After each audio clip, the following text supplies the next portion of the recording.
this is our favorite part of the show, where you have the opportunity to share with us someone that you're championing, someone that you're working with, someone artistically that you think other people need to know about. So who do you got for us today, Ben? Well, first of all, thank you for having me a part of the program. Of course. So special and such a freaking great platform. I'm truly honored, so thank you. And today you've invited me to invite one of my favorite bands who happens to be on my record label, and they are the Volebeats. And from the Volebeats today, we have Matt Smith and Peter Andrus. Hey guys, thank you guys for coming on. Well, I can say I was listening to the record and I really like it. I think I may have got an advanced copy. Yes. So how did you all meet? Peter and I go all the way back. We were born and raised in the same town, Claremont, California, and Peter was always the cooler, older kid.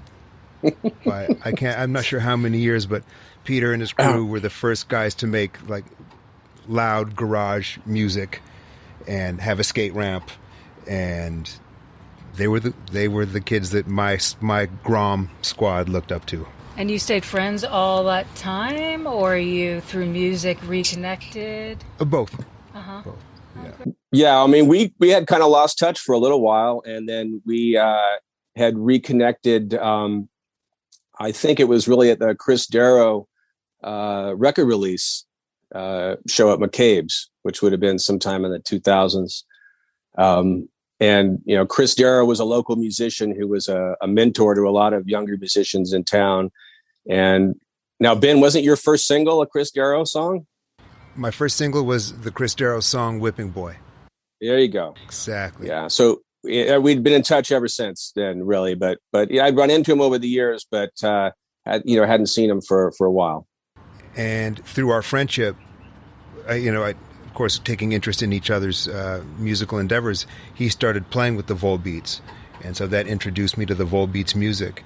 And then I started a label. And at the same time, they had finished an album. And the timing just, it aligned to where I could, I discussed it with Peter. Peter discussed it with Matt and Jeff. And it was game on for an album on my label. Fantastic. And your label is? Mad Bunny Records. That's right. What a great name. I love that name. Thank you. Yeah. So is the record coming out soon? The record is out June 10th. Very soon.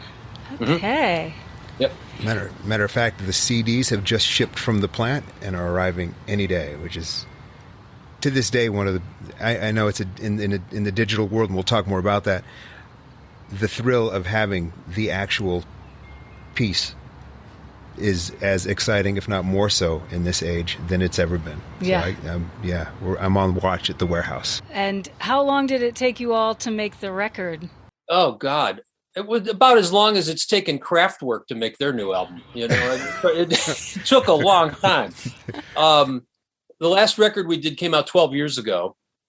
And, we just we just sort of worked on this one gradually over the last decade. And in the meantime, I was working on other musical projects, playing with different people. I was playing with Crime in the City Solution and Outrageous Cherry and Sixto Rodriguez, and playing with, and all of us were doing different things, but we would meet up every several months to continue writing songs and working on stuff, and we gradually got the record together.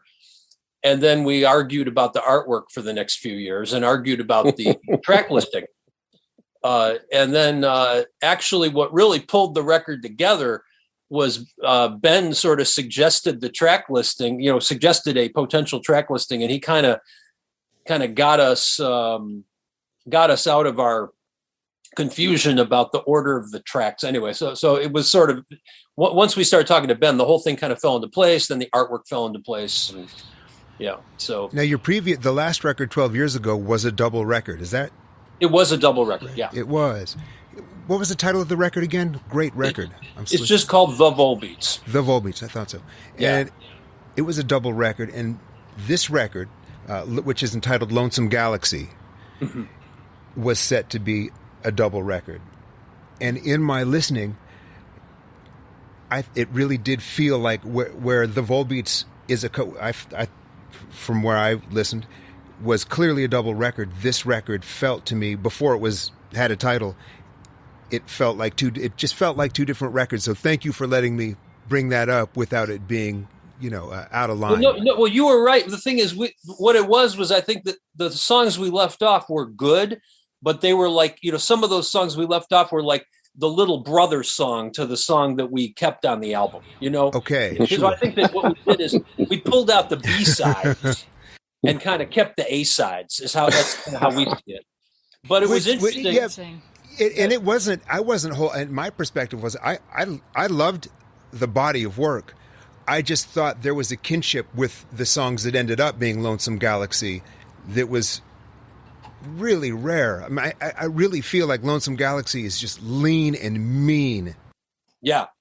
And then once we had the track listing in order, the whole artwork concept fell into place immediately. Like, so we'd had these meetings about artwork here in Detroit, where Jeff, the singer, would just show up with whatever he found at antique sales and garage sales. And he'd show up with like little salt shakers from the 1930s and stuff and be like, is this our album cover? So we just were like looking at all this junk and arguing about artwork so it was just this really surreal kind of thing.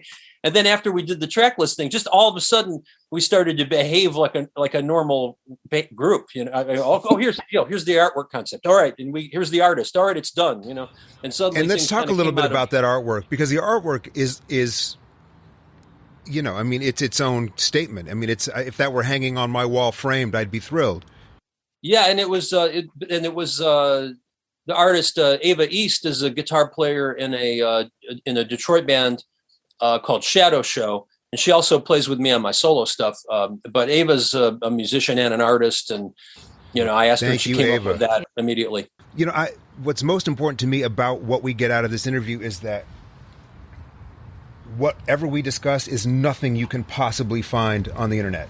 It's got to be that fresh. Otherwise, what's the point? Well, first of all, yes, thank you, Ava East, for that incredible, the artwork. It's just next level. How often does Jeff thrift store shop? I think he does it 24 hours a day. I don't know. He does it a lot. No, I mean, I'm so curious that what's his coolest find?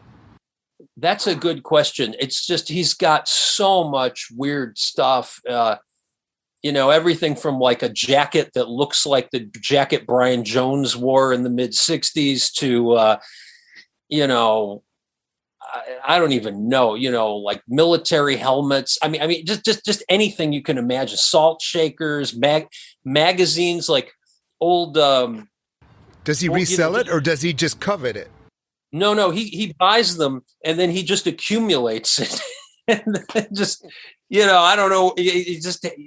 I don't think he resells. I mean, I don't think he resells it. I don't think he just. How many storage facilities does Jeff have? Well, I think it's scattered around a few different residences, but it's scattered around. And but once if I leave something at his house, it gets swallowed up in all these boxes, and then he can't find it. So I have to if I see something of his, I have to grab it before it goes into the boxes. But yeah, I come from a long lineage of junk shoppers. Me too. We love to thrift. The whole family. We're kind of obsessed with thrifting as a way to shop, reuse, recycle. Very nice. And I remember almost to the day when eBay started, and how much that shape-shifted the process. Well, the thing that really bugged me about when eBay came along is that at garage sales, records were always $1. And after eBay came out, they're like, no, these are $2 a piece. And I'm like, what do you mean $2 for a record? Of course, now, but if you're finding original Blue Note jazz records, I mean, of course, I'm not going to complain about finding it for $2, but it's still, it changed all of a sudden when you find stuff at the garage sale, there are little Post-it notes on it with little, people writing stuff on it, and everything's just, it's a different world, It changed it, right? Just a little bit. It altered the process. Yeah. Yeah. But Kurt Cobain altered the process too, because everything that guy wore was just so cool that I remember like cardigan sweaters went from like being 75 cents to $7.50 to $750. Wow. Well, one thing about, about Detroit though, is like, as a record collector, this is still a good city to find records at reasonable price. Like you can still find good records here that aren't at the prices they are online. Like you can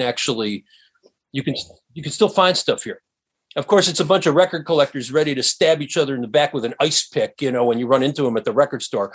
But you can still find stuff here. It's cool. Are those records behind you or books? Those are records. That's what I thought. So you collect, I assume? Yeah. Wow. Yeah, I've been collecting records since I was a little kid, and it's just gotten more extreme. So is that just a small representation of the records you have is what we're seeing in frame? Yes. Ooh, how fun. That sounds like a field trip. Let's go to your house, please. Just thumb through all the records. That's a lot. Well, that's of all the Zoom backdrops and internet backdrops right? that have existed, yours is my favorite. Yeah, winning. Oh, thanks. For sure. Yeah. Well, What if it was just a poster? You just took Right. it down. Yeah, it's fake. It's it's seamless paper. We talked about it preparing for this thing. Yeah. Well, Peter, what he has in records, you have in instruments, or do you have a vinyl collection that can rival Matt's? I have a vinyl collection, but in no way does it rival Matt's. Matt's is otherworldly. I'm surprised. It's on the second story. I'm surprised it hasn't fallen through, downstairs, Well, I keep it near the walls. It's near the walls. It's not in the middle of the room, so it's okay. Except for the stacks that are in the middle of the room. But yeah, well, I try to move those out. I try to. Yeah. There really is no feeling like that moment, though, whether it's with an instrument or a rare record or a record that's rare to you or that you want, when you find it and it lands right, and you're just going, I can't compare it to anything. Oh yeah. Well, it's like it's sort of like yeah. I mean, it's sort of like it's like you discovered some unknown planet all of a sudden. It's like it's a feeling of real. It's a very positive feeling. Yeah. Anytime that I land in Detroit and Matt picks me up at the airport, we never go straight back to his place. I'm always spend the next 6 hours with my guitar and my little suitcase in the back, going to every record store in Detroit. And then, at the end of the night, he's probably got more records to unload out of the car than we do, my guitars. So. Wow. Yeah, Peter, he's got a which lot. brings me to another question, because Peter lives in L.A. Okay. He and I are part of like a text collective of guys that go back 30 years, if not. More than that. I mean, Yeah, tell me. a long way. Yeah, all the way Well, yeah. I mean, I'm probably 5 years older than Ben, and he grew up on the block over from me. So I remember him when he was, like keep in mind this is 1970s. So there's just roaming packs of kids on their skateboards and their Stingray bikes, just roaming the streets, and he was one of those kids, and I was an older kid down the street. And 5 years when you're a kid that's like a generation, but when you get a little older, it doesn't matter. But I did have a couple of friends. Like he lived next door. Ben grew up next to my friend John Albert, and we had another friend who used to look after Ben and his little brothers. Babysit him in the afternoons, and we would bring our records over there, to play. And so it was, first of all, it was amazing to see like a 9-year-old Ben pulling out his mom's Hendrix and Sonny Terry and Brownie McGree records. But we would bring over Buzzcocks and the Damned and the Weirdos or whatever, Iggy, whatever the 14-year-old me was listening to. But like I said, when you get older, those years don't matter, Wow. So that says, more like 40 years, it seems like, of friendship or knowing each other. It's wow. as long as the law allows, Wow. Yeah, it's been a long time. So Peter, you play a lot of the guitar, if not all the guitar, or a lot of the lead guitar on this album, on Lonesome Galaxy. I don't play all of the lead guitar. I play I what is it, Matt? Maybe most of it, but not all of it. But I mean, I think it's like half and half. I think we go half and half with the leads. Yeah, it's probably about half and half on here, you know. But when you're not playing leads, I can hear your texture even in the rhythm. I know you're playing so well. Yeah, I play. Well, we both. It's interesting. We both. The thing that's so much fun about playing with the band is that we switch off a lot. And so, you know, I'll play a lot of rhythm. I'll play a lot of acoustic. I'll play leads. Matt will do the same thing. When we play live, we just throw stuff back and forth. And I got to be on my toes because, you know, Matt will point to me and it's like, okay, I guess, you know, I'm doing a lead now or whatever. You know, we have it's you know, love playing live with you the were band, commuting. You know? You were doing a lot of commuting for this record because I remember talking to you where you were going back. Oh, you're going back to Detroit. Okay, I'm going back to Detroit. Yeah, I used up a lot of frequent flyer miles, and I went back and forth quite a bit, and then that kind of all halted during the pandemic. But by that time, we had the record mixed, and it was just sitting there waiting for someone like you to come along. But yeah, so I would go back and forth quite a bit. We would do shows around the Detroit area. We did go back to the East Coast for some stuff, but yeah, mainly it was just flying back there, doing a few shows and recording when we could. I loved you were telling me stories about Matt early on when we reconnected, and how cool not only Matt was as just like one of the rare humans, but you were telling me about his recording process. And you said something that stuck out to me so much, like nobody's, I hope it's okay, I slightly overstepped, but no one's drinking, getting high, getting lit. You just show up at Matt's house, everybody loads up on coffee, and you kind of like roll tape. And I just thought that was great because that's my process. Walk in, brew the coffee, pour the coffee, flesh out the songs, and roll tape. Well, the other thing is we don't. I don't let anyone wear headphones either. Oh, yeah, that's the other thing. Yeah, it's a very Motown kind of thing. Well, in talking with Matt about this, and one of the first times I went back there, we did a tour of the Motown Museum, and Matt, you ended up becoming friends with the guy who built some of the equipment there, right? The engineer. Yeah, and we were talking, and what Matt had said something to me, which also Ben, it stuck with me. It says, man, I just think you get a bunch of musicians in a room and you give them a bunch of coffee, and by the end of the day you should have a record. And I absolutely believe that, and I think it's a good way to approach approach the process. Also, we recorded this album in a kitchen and a living room of a house this house that I'm in right now, which is actually architecturally exactly the same kind of house that the Motown Museum is. The Motown studio, the Hitsville, USA, is a house like this. It's a flat, 2-story, flat. And so it's, we were recording on an analog 8-track, living room, kitchen. It's just sort of an older way of doing things, Do you all plan to tour the record and get on the road, or? We haven't toured in a while, but we want to tour for this one. We're just kind of waiting to see what, like right now with all this COVID stuff and everything, it's been insane. But, we're going to play a show in Detroit in a few weeks. And then after that, we're going to just start looking at other things, and, we'll sort of ease back into it. And, that's the plan. Yeah. But we really want to start playing live again because, through this whole pandemic, we haven't played any shows at all. It's been crazy. And we will be playing the record release show for the record is going to be in Detroit at Trina Softs on the June 11th, 7:30. We're going to be playing two completely different sets. It's just going to be the Volebeats twice, so you're going to get stuck with 2 sets with us if you show up. But that is so cool. So cool. How can we find you on the internet and social media? Do you all get involved with any of that? Yeah. Instagram is the Volebeats, or at the Volebeats, or however they do it. And then on Facebook, it's the Volebeats Detroit. Okay. And let's talk about Detroit. Not to go too far into it or further than we need to, but I think it's super important to recognize that you guys are tried and true Detroit. I think there's a lot to be said about where bands are from, how it defines their sound in a way. And I'm curious, Matt, you're what generation Detroit? Or first, I'm not even sure, but tell me your connection to Detroit.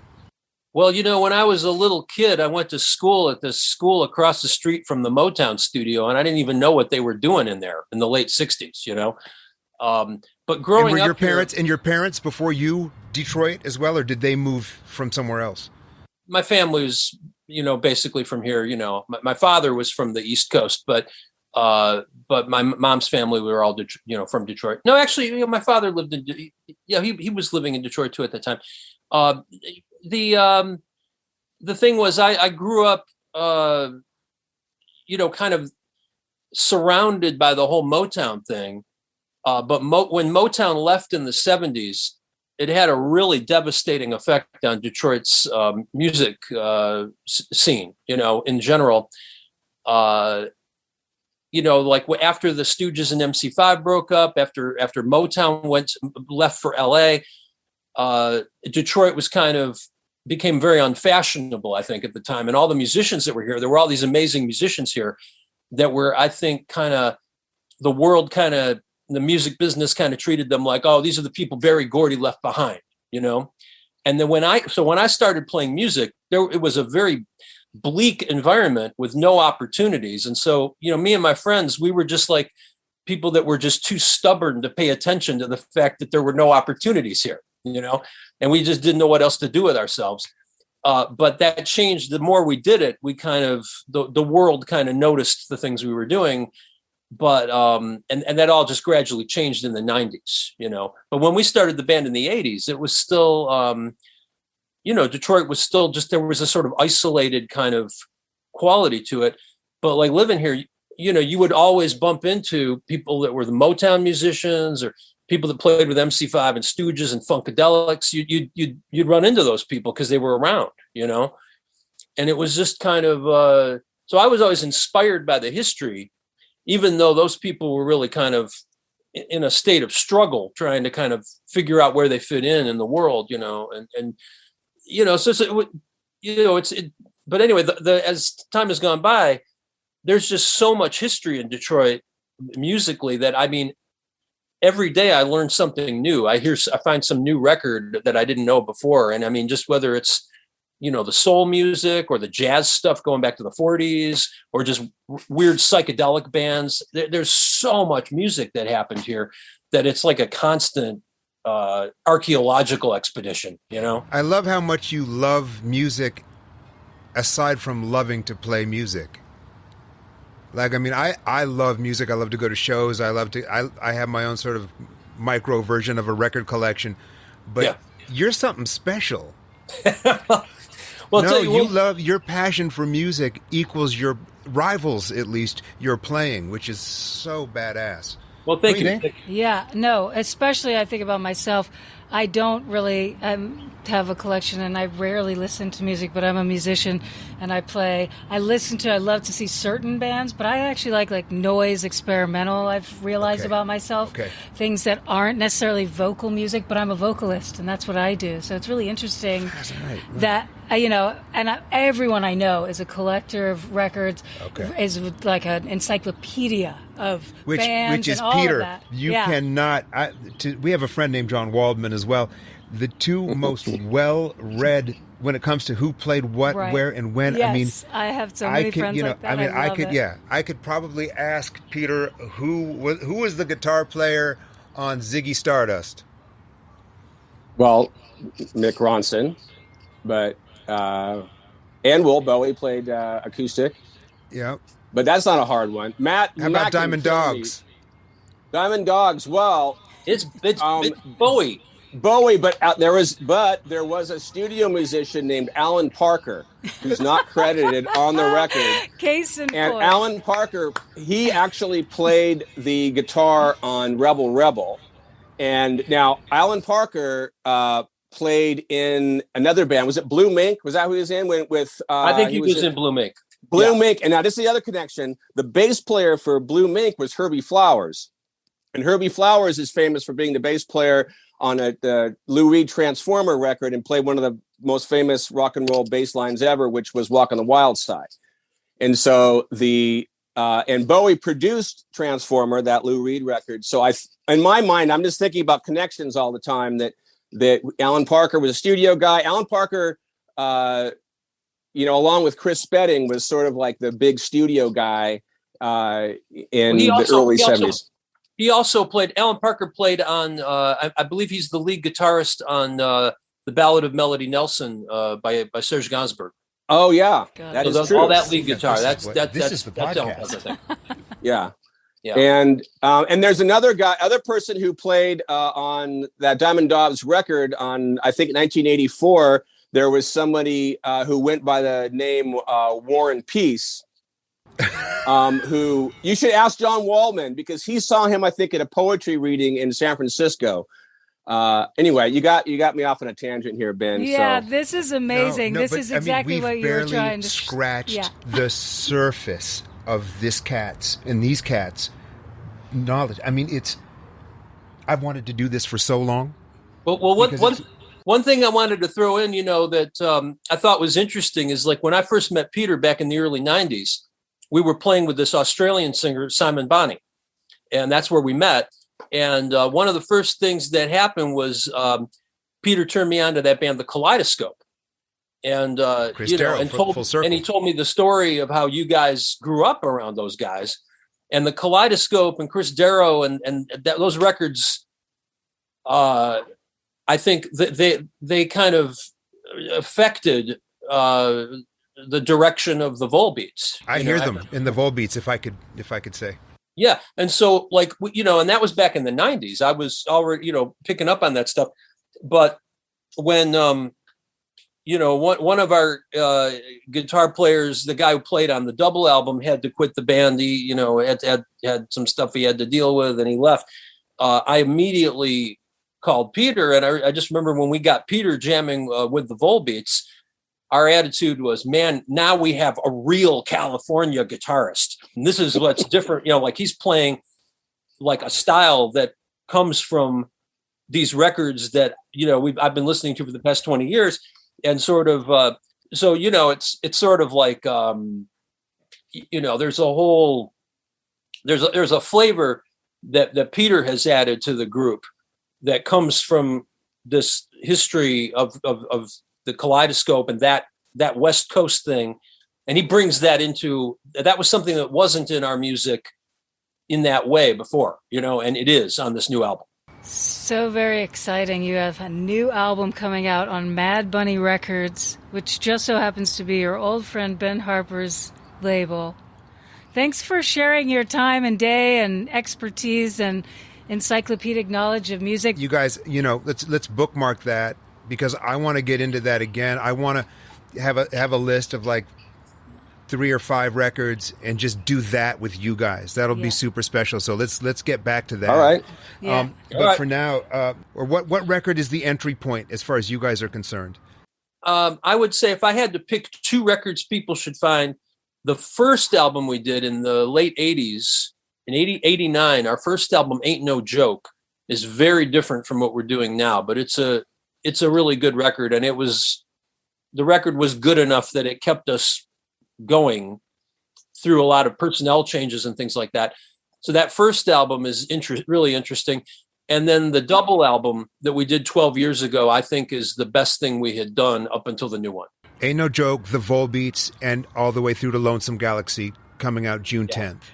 Woo! Yeah. Great. And I have to say, one other thing that just like leaves me like awestruck about the Volebeats is that, a lot of bands will shapeshift dramatically to fit in the time that they're aspiring towards.